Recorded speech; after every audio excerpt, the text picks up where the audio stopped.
Jeff Monken. I think it was important, and I'm not saying it was something he had to do, but Henry Blackburn, the story yesterday about the death threats because of the hit on Travis Hunter, which was a late hit, a penalty that was thrown, and you can call it dirty, whatever, but Deion today calms that down, and here are a couple of the quotes. Deion Sanders, he made a tremendous hit on Travis on the sideline. You could call it dirty, you could call it was just playing the game, but it does not constitute that he should be receiving death threats. This is still a young man trying to make it. He does not deserve a death threat over the game. Very unfortunate. I'm sad if there's any of our fans that's on the other side of those threats. I would hope and pray not that the kid was just playing the best of his ability. He made a mistake. So I forgive him. Travis Hunter, who was the one on the other end of that hit, he was asked about the hit from Henry Blackburn. Yeah, that's what he has right there. Okay. Colorado wide receiver Travis Hunter on Henry Blackburn's illegal hit on him. He did what he's supposed to do. It's football. He, of course, suffered a lacerated liver and said it's cool. And so Colorado responded to that, handled it in an incredible way, even though obviously it was a dangerous hit. Yeah, I mean, I don't think that anybody's going to hold – like, that's just how it happens. Colorado's going to have a guy cheap shot somebody this year. It's going to happen. It happens in the emotions of the game. That's what football is.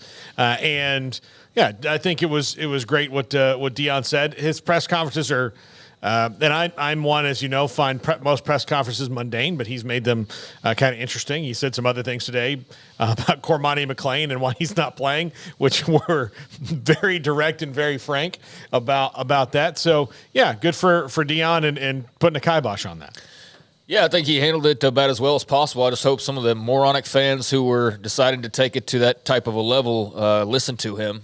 Although if you are the type of person who's going to sit there and actually, put out death threats based on a football game and a hit in that game, that was debatable on how dirty it was, mind you. This wasn't like, this was, went and ripped the guy's helmet off and started beating him over the head with it, and it was, super intentional. I think he was trying to make a statement early. I don't think he was necessarily trying to injure Travis Hunter, but I do think there was some intention. Just maybe it went a little farther than expected. He sent a little statement, right, with the dirty type of a hit, like you would hit a quarterback late, maybe early on in the game to try to set a tone. I think that's exactly what it was and nothing more.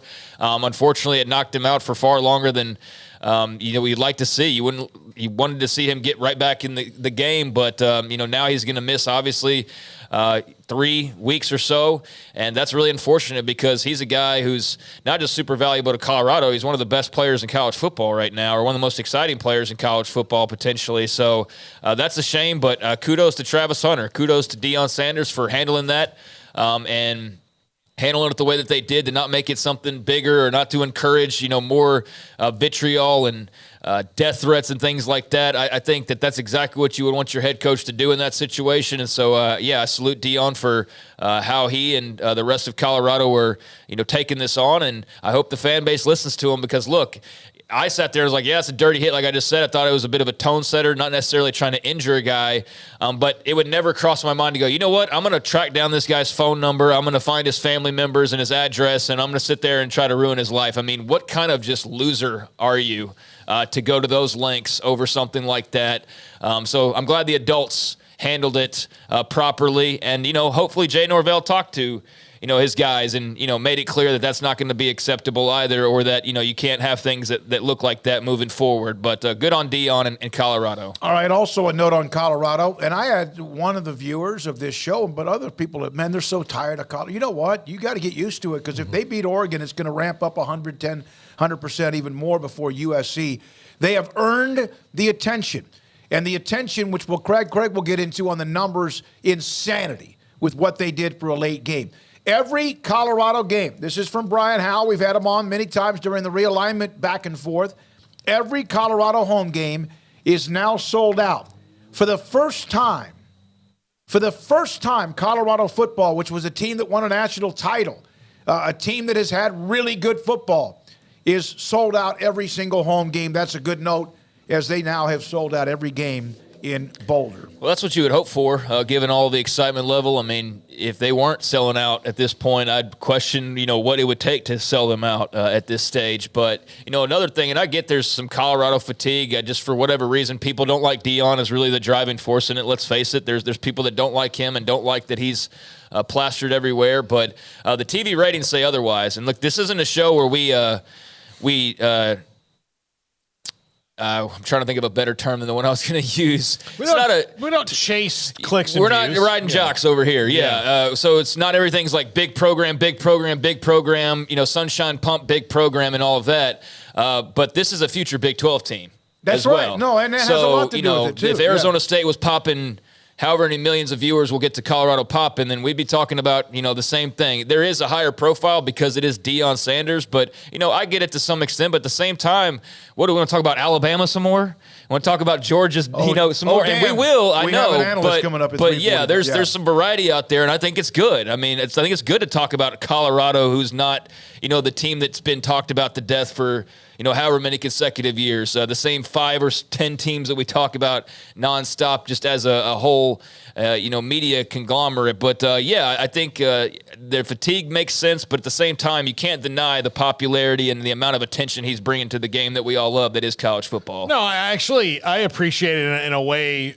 I think it's going to help with the kind of the re-education of the common fan on the way that you can do things in college football now, because it's so different. And things can change rapidly. This is a 1-11 team that probably could have done like a helicopter drop over the most populous area in Boulder. And somebody was like, hey, who's going to clean up all these tickets? You guys just dropped all over the place. Now they're selling out.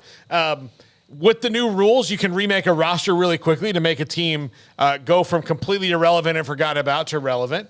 And he's doing it a different way. He's doing it in a way that only Deion Sanders can pull off because he is Deion Sanders, but it's interesting and new, and it's not the same old, same old. So it's going to make people reevaluate, I think it also can make you more optimistic about your own program if you've struggled. If you hire the right guy, and now it doesn't have to be the right guy needs 4 years to recruit all his players and make sure that senior class is good, you can make your team good again, and there'll be more parity and more, balance in college football. Yeah, talk about change. There's no doubt about it. Also, here.